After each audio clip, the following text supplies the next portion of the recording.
ورسوله الذي أرسل رحمة للعالمين لا نبي بعده اللهم فصل وسلم وبارك وكرم على هذا النبي العظيم الرسول الأمين نبينا وسيدنا محمد وعلى آله الطاهرين وصحبه أجمعين وذرياته وأمته إلى يوم الدين أما بعد فيا عباد الله أحباب الله وأحباب رسوله صلى الله عليه وسلم أوصي نفسي وإياكم بتقوى الله فقد فاز المتقون فلا تموتن إلا وأنتم مسلمون فقال تعالى يا أيها الذين آمنوا اتقوا الله حق تقاته ولا تموتن إلا وأنتم مسلمون. Hadirin jamaah Jumat rahimani wa rahimakumullah. Mengawali Jumat ini, khatib mengajak pada kita semua tanpa kecuali, mari kita meningkatkan pujian, syukur dan takwa kita kepada Allah Subhanahu wa taala, yang dengan itu dapat mengantarkan pada kemudahan dan kebahagiaan serta kesuksesan kehidupan dunia dan akhirat kita. Semoga Jumat ini 19 Dzulhijjah 1447 Hijriah kita diberikan oleh Allah Subhanahu wa taala kebaikan-kebaikan yang menandakan keberkahan pada Jumat yang kita tunaikan. Hadirin, dalam perjalanan kehidupan kita senantiasa dihadapkan pada perubahan-perubahan, dinamika. Terkadang kita mendapati satu kesuksesan, kebahagiaan. Sisi lain kita juga mendapati kesulitan-kesulitan, persoalan-persoalan yang mengantarkan seringkali pada keadaan yang tidak mudah untuk dihadapi. Walau sejatinya keadaan demikian sejak Nabi Adam alaihissalam diturunkan ke muka bumi dan berganti generasi, ditampilkan perjalanan peristiwa itu setidaknya di dalam Al-Quran sebagai ibrah, yang dengan ibrah itu di antara tujuannya memberikan bimbingan kepada kita bagaimana mengatasi kompleksitas kehidupan yang kita jalani. Saat dihadapkan pada kesulitan-kesulitan, kita diberikan gambaran bahwa hikmah di balik kesulitan itu supaya kita dapat mengeksplorasi beragam potensi dan kekuatan tersembunyi yang kita miliki, supaya dengan kekuatan itu baik secara mandiri ataupun kolektif kita bisa hadirkan untuk mengatasi persoalan-persoalan dimaksud. Seringkali kita dapati peristiwa ada penyakit misalnya, maka ditampilkan dalam Al-Quran keadaannya, tokohnya, bahkan nabinya, lalu amalan-amalan yang bisa mengentaskan itu. Turunlah kisah Nabi Ayyub alaihissalam. Dalam konteks kehidupan masyarakat yang sulit dibimbing, ada kisah Nabi Yunus alaihissalam. Dalam konteks kehidupan bernegara dengan segala krisis dan kompleksitasnya, ada kisah Nabi Musa alaihissalam. Demikian ditampilkan di dalam Al-Quran, yang semua kisah-kisah itu menjadi ibrah yang disatukan dalam perjalanan pedoman kehidupan yang dibawa oleh Nabi Muhammad sallallahu alaihi wasallam. Setiap nabi seringkali diberikan oleh Allah ujian-ujian yang juga mengumpulkan ujian-ujian yang dialami oleh nabi-nabi sebelumnya. Maka apa yang dihadapi oleh Nabi Muhammad sallallahu alaihi wasallam itulah puncak kesulitan dalam berkehidupan, puncak persoalan hidup. Pernyataan terbaliknya, mafhum mukhalafahnya, kita temukan pula pedoman hidup yang paling komprehensif. Karena semakin banyak masalah diselesaikan, semakin banyak solusi diberikan gambaran. Oleh karena itu, jika kita menginginkan satu solusi dalam kehidupan kita, apapun itu masalahnya, maka kita bisa temukan pedomannya, kita bisa temukan guidance-nya pada apa yang ditunjukkan, pada apa yang diajarkan oleh Nabi Muhammad sallallahu alaihi wasallam. Itulah sebabnya ketika Al-Qur'an diturunkan, hal pertama yang Allah tegaskan kepada umat Nabi Muhammad sallallahu alaihi wasallam adalah kalimat yang sangat tegas dan bermakna. Syahrul Ramadan alladzi unzila fihi al-Qur'an hudal linnas wa bayyinatin minal huda wal furqan. Di bulan Ramadan itu diturunkan Al-Quran yang seluruh isinya adalah pedoman sekaligus solusi berkehidupan bagi seluruh manusia, yang memberikan penjelasan serta pembeda antara hal-hal yang tidak baik dengan hal yang baik, antara masalah dengan solusi. Hadirin, di antara pelajaran yang bisa kita ambil di Jumat ini dalam rangka mengatasi persoalan yang kompleks adalah tentang krisis yang terjadi pada kehidupan bermasyarakat, bernegara yang berada di area Yathrib, tempat yang akan dituju oleh Nabi sallallahu alaihi wasallam dalam perintah hijrah kepada beliau dari Mekah ke kota itu. Menariknya, dari riset sisi sejarah kita bisa melihat secara antropologis, secara sosiologis, bahwa keadaan masyarakat di masa itu di area Yathrib itu tidak biasa. Krisis sosial yang melahirkan persoalan-persoalan keamanan dan ketertiban di masyarakat. Bahasa kita kekinian kamtibmas, pertikaian, konflik, baik konflik itu melibatkan individu ataupun konflik kolektif, komunal, sektoral. Ada bahkan dua suku yang bertikai tidak berhenti. Ada persoalan ekonomi, krisis ekonomi. Saat bukan hanya fiskal yang bermasalah, antara yang masuk dengan yang keluar tidak berimbang, tapi moneternya pun bermasalah. Currency-nya tidak teratur, dikendalikan, dimonopoli oleh pihak-pihak tertentu. Pasarnya tidak stabil. Jadi jangan digambarkan bahwa Nabi sallallahu alaihi wasallam hijrah dari Mekah berangkat ke satu tempat, tempatnya sudah ideal, sudah bagus, sistemnya sudah rapi.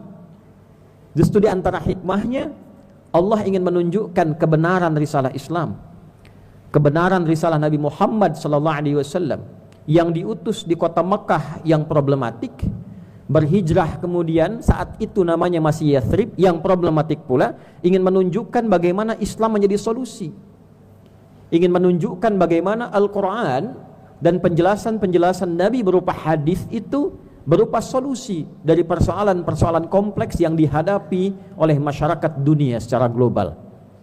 Maka hadirin, apa yang terjadi saat sampai ke kota yang dulu dikenal dengan nama Yathrib itu, Nabi dibimbing oleh Allah untuk memitigasi persoalan-persoalan yang terjadi di area itu, kemudian melihat bagaimana itu bisa diperbaiki, bagaimana menata kehidupan bermasyarakat, bernegara, sehingga dapat kokoh, dapat kuat dari beragam sektor yang mendukung ketahanan dan kekuatan konteks kehidupan bernegara dan bermasyarakat pada masa itu. Maka apa yang beliau lakukan pertama kali? Dibimbing oleh Allah Subhanahu wa ta'ala dengan tiga hal utama. Yang pertama, Nabi datang dengan memilih sahabat-sahabat terbaik yang dididik dengan pedoman terbaik, yang punya visi terbaik, dan pada masa itu kemudian dilihat oleh Nabi peluang orang-orang baik yang sejatinya punya fitrah baik di tempat itu, lalu dipersaudarakan oleh Nabi sallallahu alaihi wasallam antara orang-orang yang datang dari Mekah dengan orang-orang yang tinggal di sana. Bainal muhajirin, orang-orang yang hijrah, wal ansar, penduduk asli yang memang punya visi untuk tolong menolong mewujudkan kebaikan. Tolong di-highlight kalimat ansar. Dalam sejarah tidak disebutkan dengan ahli Yathrib atau ahli Madinah, tapi kalimatnya bainal muhajirin wal ansar. Kata ansar bukan hanya menunjukkan penduduk lokal, tapi juga penduduk lokal yang punya visi, yang dengan visi itu mau berkoalisi, mau saling tolong-menolong, mau membangun negeri, mau menyatu. Jadi yang ditampilkan oleh Nabi sallallahu alaihi wasallam pertama kali adalah membangun kepercayaan dari masyarakat yang diarahkan kepada pembangunan negeri. Tidak mungkin kemudian kita membangun negeri hanya dengan slogan saja. Nabi datang tidak membawa slogan. Kita tidak bisa mengatakan untuk membangun negara kita, misalnya Indonesia, kita hanya mengatakan Indonesia emas, Indonesia tangguh, Indonesia hebat. Kita tanyakan kembali, apa peta jalan menuju Indonesia emas itu? Bagaimana caranya menuju Indonesia tangguh itu? Apa narasi yang ingin ditampilkan sebagai panduan sehingga semua lapis rakyat Indonesia itu tahu, oh begini menuju Indonesia emas ini. Ini yang harus saya lakukan, ini yang harus saya kerjakan, visinya jelas, jalannya jelas, dan dengan kejelasan itu masyarakat kemudian terstimulus, terdorong untuk saling bekerja sama mewujudkan visi-visi itu. Nabi datang dengan visi yang jelas, dengan sikap yang jelas, dengan keinginan yang jelas, yang dengan semua visi itu membangun kesadaran bahkan masyarakat lokal yang dituju untuk bangkit, saling berkoalisi, bekerja sama, tolong menolong dalam mewujudkan visi itu. Maka yang pertama hadirin, demi mewujudkan satu keadaan negara yang kuat, keadaan negara yang kokoh, mengatasi krisis yang terjadi, tidak mungkin diatasi dengan sendirian, tidak mungkin diatasi dengan mimpi-mimpi besar, tapi yang pertama harus ditumbuhkan kesadaran untuk bergotong royong, saling tolong menolong guna mewujudkan kebaikan-kebaikan yang diharapkan. Ini satu hal. Yang kedua, ini pula yang cukup menarik untuk kita simak. Setelah kemudian visi gotong royong itu terbentuk, Nabi mengajak masyarakat untuk bisa menemukan tokoh-tokoh terbaik yang terpercaya, yang punya kemampuan, yang diberikan amanah untuk mengelola sekaligus menjalankan visi-visi yang telah disepakati yang diinginkan untuk terwujud itu. Maka mulailah kemudian tokoh-tokoh kunci itu mulai diidentifikasi. Dari kalangan muhajirin siapa saja, dari kalangan ansor siapa saja, tokoh-tokoh di antara suku-suku yang ada siapa saja, semua dilibatkan. Tidak hanya terpusat di kota tertentu, di daerah tertentu.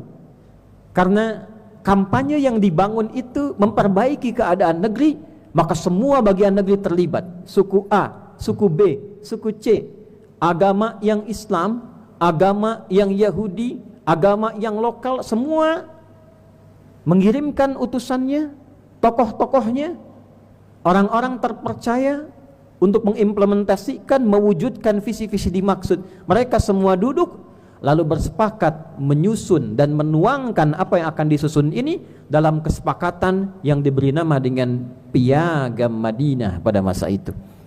Maka muncullah sebenarnya kemudian kesepakatan-kesepakatan. Menjalankan ini seperti ini, menjalankan ini seperti ini, menjalankan ini seperti ini.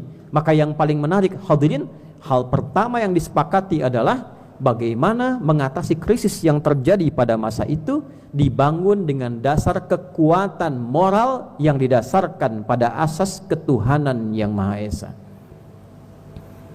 Didasarkan pada asas spiritual. Didasarkan pada atas kepercayaan kepada Tuhan. Maka ini sesuatu yang sangat menarik.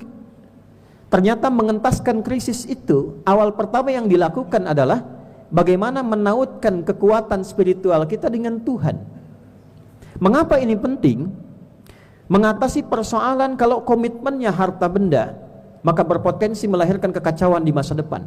Karena yang diharapkan pembagian hasil. Membangun kesepakatan, kalau kesepakatan didasarkan pada kuasa. Ayo kita tata negeri ini, kamu nanti yang jadi ini, kamu pegang jabatan ini, kalau sudah bagus kamu yang akan mendapatkan kekuasaan ini. Berpotensi ke depan melahirkan pertikaian dalam konteks kekuasaan.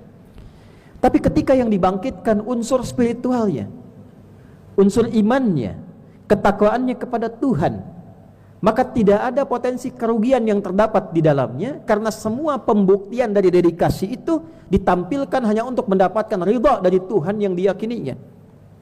Maka dengan dasar ketuhanan inilah kemudian terbit piagam Madinah pada masa itu, lalu semua bekerja untuk membangun negeri, dan yang pertama kemudian diatasi adalah kesepakatan untuk menstabilkan ekonomi. Maka dilihat bagaimana keadaan pasar yang tadinya dimonopoli, semua masyarakatnya kompak. Ayo, yang suka memonopoli dibiarkan, jangan diikuti sistemnya, jangan disambut pasarnya. Maka disepakati oleh masyarakat dengan nilai-nilai ketakwaan dan keimanan tadi, dibuat pasar baru yang lebih terukur, yang lebih terjangkau, disampaikan ke masyarakat keadaannya, harganya, diperkenalkan tentang kejujuran, akuntabilitas. Maka apa yang terjadi? Dalam durasi yang sangat singkat, 1 tahun saja setelah piagam itu disepakati, ternyata suasana dari transaksi pasar yang berpengaruh pada ekonomi secara umum, resesi hilang, krisis kemudian juga hilang, pasarnya stabil karena masyarakatnya kompak, pejabatnya dapat dipercaya, dan apa yang dikerjakan dalam konteks kehidupan bermasyarakat dan bernegara pada masa itu seluruhnya dilakukan dengan ketulusan dan diharapkan atas ridho Tuhan yang Maha Esa. Maka ini bagian awal yang ditampilkan oleh Nabi SAW. Ternyata dalam rangka mengatasi krisis yang terjadi di masyarakat, dalam kehidupan berbangsa, bernegara, yang diperbaiki pertama kali adalah bukan mencari tokoh-tokoh pintarnya. Yang pintar banyak. Ingin mencari menteri A yang pintar, banyak ditemukan. Ingin mencari menteri B yang pintar, banyak ditemukan. Tapi kepintaran itu bila tidak diiringi dengan kebaikan moral, tidak didapati integritas, itu pun berpotensi akan merusak dan menambah krisis dengan damage yang lebih tinggi. Apatah gunanya berganti pejabat, diganti dengan yang pintar, tapi kalau sistemnya tidak diperbaiki, moralnya tidak diperbaiki, masyarakatnya tidak mendapatkan penjelasan yang kuat, maka hadirin, disinilah kemudian penting kiranya kita belajar. Jika menginginkan negara yang kuat, bangsa yang kuat, maka yang pertama dilakukan, kita sebagai anak bangsa semuanya mesti kompak, membawa cita-cita, kekuatan dalam konteks kehidupan berbangsa, bernegara, bermasyarakat. Jika kita menginginkan Indonesia yang kuat, Indonesia yang emas, maka setiap warga negara Indonesia wajib menjadi kuat, menjadi emas, kemudian kompak bergotong royong, mental para pejabatnya diperbaiki, keimanannya diperkuat, ketakwaannya ditingkatkan, dan dengan keimanan dan ketakwaan itulah kemudian keberkahan bisa dibuka. Walau anna ahlal qura amanu wattaqau lafatahna alaihim barakatim minas samai wal ardh. Kalaulah satu penduduk negeri itu semuanya mau memperbaiki diri, menguatkan keimanannya, memperbaiki keadaan perilakunya, meningkatkan takwanya, tentulah aku buka, kata Allah, semua jenis kebaikan-kebaikan di langit yang menaunginya atau di bumi sebagai tempat ia menepinya. Walakin kadzabu, namun masih ada segelintir orang yang mendustakan janji-janji itu, tetap kepada perilaku yang menyimpangnya, tetap senang dengan perbuatan kriminalnya. Fa akhadnahum bima kanu yaksibun. Maka karena perilaku mereka itulah kemudian negeri itu tetap larut dalam krisis, tetap larut dalam keburukan, dan hukum alam berlaku. Ternyata buruknya satu bangsa, terdapatnya krisis pada satu negara, ternyata bukan disebabkan karena kekurangan orang pintar, bukan disebabkan karena kekurangan sumber daya, tapi dalam bahasa Al-Quran diperkenalkan disebabkan karena perilaku orang-orang yang mengelolanya telah melampaui batas, telah menyimpang dari batas-batas kebaikan, yang dengan itulah Allah meminta kepada seluruh penduduk negeri yang menginginkan terbebas dari kesulitan, berupayalah memperbaiki diri, meningkatkan keimanan dan ketakwaan kepada Tuhan yang Maha Esa. Hadirin, dalam rangka itulah kemudian 2 tahun setelah Nabi hijrah, berubahlah Yathrib jadi suasana kota yang berkemajuan, orangnya bagus-bagus, pejabatnya bagus-bagus, jangan dikira penduduknya muslim semua. Non-muslimnya juga ada, Yahudinya juga ada, tapi mereka patuh pada aturan-aturan yang telah ditetapkan, secara ketat dilakukan, dan baik itu ditampilkan dalam kehidupan. Transparansi, kejelasan itu ada, kekompakan itu ada. Maka diawali dengan nilai ketuhanan yang Maha Esa, menguatkan diri untuk mendekat kepada Allah Subhanahu wa taala, memuliakan manusia dengan adil dan adab, masyarakatnya bersatu, lalu kemudian diusung azas musyawarah, kerakyatan dalam konteks musyawarah dengan hikmat, pimpinannya hikmat di dalamnya, wa amruhum syura bainahum, bahkan turun surat tentang musyawarah di dalamnya. Baru terciptalah kemudian keadilan sosial di konteks masyarakat pada masa itu. Maka semua kalau dihimpun jadi satu, suasana kota yang menginspirasi, mencerahkan, berkeadilan, menyatukan, makmur di dalamnya, maka kata yang mewakili dari semua makna itu adalah Al-Madinah Al-Munawwarah. Sampai hari ini kota itu tetap bernama Al-Madinah Al-Munawwarah, bahkan ada larangan untuk menyebut lagi dengan Yathrib karena suasana tempat itu sudah berubah menjadi kota yang diberkahi oleh Allah Subhanahu wa taala. Semoga Indonesia pun diberikan jalan oleh Allah untuk menjadi negeri yang makmur, negeri yang kuat, yang diridhai oleh Allah Subhanahu wa taala seperti Madinah dulu mendapatinya. Baldatun thayyibatun wa rabbun ghafur. Barakallahu li wa lakum fil Qur'anil azim wa nafa'ani wa iyyakum bima fihi minal ayati wa dzikril hakim wa taqabbala minni wa minkum tilawatahu innahu huwas samiul alim. Ud'ullaha yastajib lana wa lakum jami'an.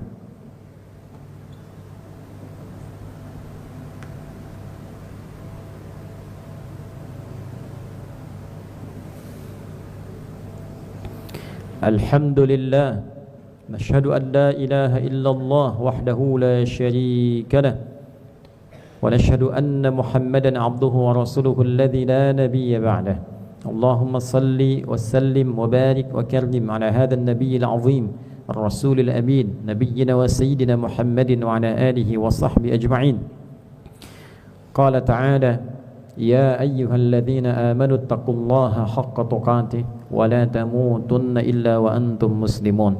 Hadirin, sebelum kita berdoa, perkenankan khatib menyimpulkan, tidaklah suasana di kehidupan masa lalu ditampilkan baik di dalam Al-Quran ataupun perjalanan kehidupan Nabi dalam hadis-hadis beliau kecuali untuk memberikan petunjuk kepada kita bagaimana kita mengatasi berbagai macam kesulitan-kesulitan dalam kehidupan.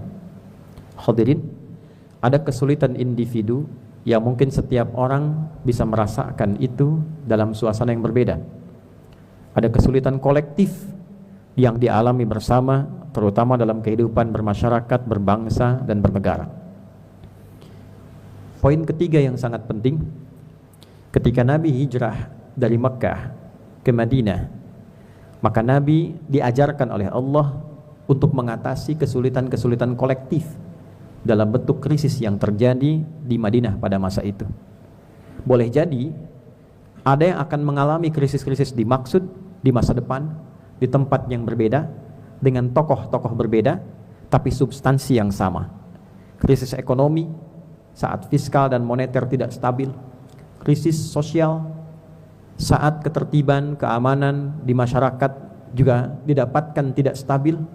Maka Madinah adalah salah satu contoh yang dilestarikan oleh para pemikir kemudian hari dengan kehidupan masyarakat madani. Dari kata Madinah muncul kata madani, peradaban yang memang sangat ideal untuk ditiru. Maka dari itu, yang pertama, khatib ingin mengajak kita kembali mengamalkan inti dan saripati kehidupan Madinah yang bertransformasi menjadi kota yang sangat diberkahi dan menjadi role model yang dijelaskan oleh para pemikir sampai dengan kini. Yang pertama, mari kita tingkatkan takwa kita kepada Allah Subhanahu wa taala. Kalau sudah Allah tunjukkan kesulitan ini tak bisa diatasi oleh si fulan, kesulitan ini tak bisa diatasi oleh pihak A, orang hebat datang menggantikan, krisis tidak selesai. Tokoh hebat datang menggantikan, masalah tidak sirna. Kalau sudah semua manusia dicoba, dengan semua itu masih belum mendekatkan diri kita kepada Allah, padahal sinyalnya sudah kuat untuk diberikan, dengan cara apa lagi Allah kirimkan sinyal pada kita untuk kembali kepadanya? Maka mari kita hidupkan ibadah kita dengan baik. Yang kedua, bukti ibadah itu muncul pada integritas dan karakter yang baik. Orang yang sholat, pembuktiannya tanha 'anil fahsya'i wal munkar, membentuk karakter yang positif. Dari hubungan kita dengan Allah itu muncullah karakter-karakter baru. Karakter inilah yang kita bawa untuk menjalani kehidupan berbangsa dan bernegara.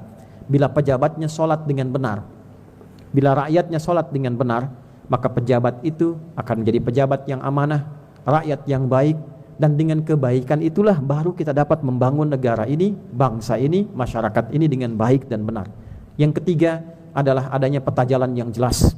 Dulu ada piagam Madinah, diviralkan di masyarakat, semua orang tahu panduannya.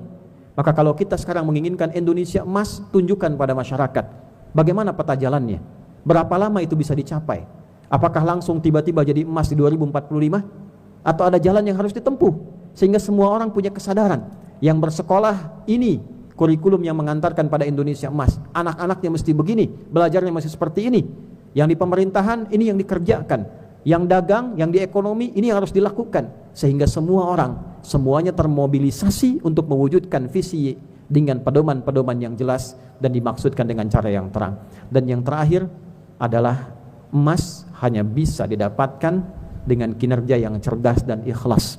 Bila kecerdasan itu sudah muncul, tinggal keikhlasan yang kita bangun. Semoga dengan semua itu Allah Subhanahu wa taala menurunkan ridha-Nya dan kita mendapatkan apa yang kita harapkan.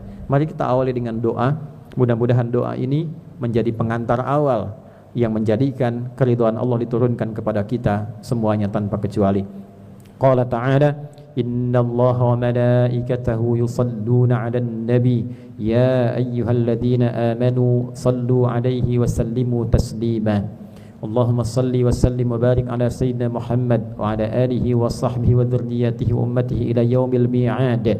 Allahumma nahmaduka hamdan syakirin حمدا ناعمين حمدا يوافي نعمه ويكافي مزيده يا ربنا لك الحمد ولك الشكر كما ينبغي لجلال وجهك الكريم ولعظيم سلطانك اللهم اغفر للمسلمين والمسلمات والمؤمنين والمؤمنات الأحياء منا والأموات إنك سميع قريب مجيب الدعوات ويا قاضي الحاجات اللهم بارك لنا وبارك فينا وفي عمرنا وفي أمورنا وفي بلادنا أندونيسيا المحبوبة واجعلها بلدة طيبة وأنت ترضاها واهد رؤساءها وأمراءها وشعبها يا الله ليهتدوا إليك ويخففوا حسابهم يوم القيامة يا أرحم الراحمين اللهم بارك هذه المدرسة ومؤسسيها والعاملين فيها والطلابها ومعهد أميرة يا أرحم الراحمين اللهم اجعل جمعنا هذا جمعا مرحوما وتفرقنا من بعده تفرقا معصوما ويا خير الناصرين اللهم انصر إخوتنا في فلسطين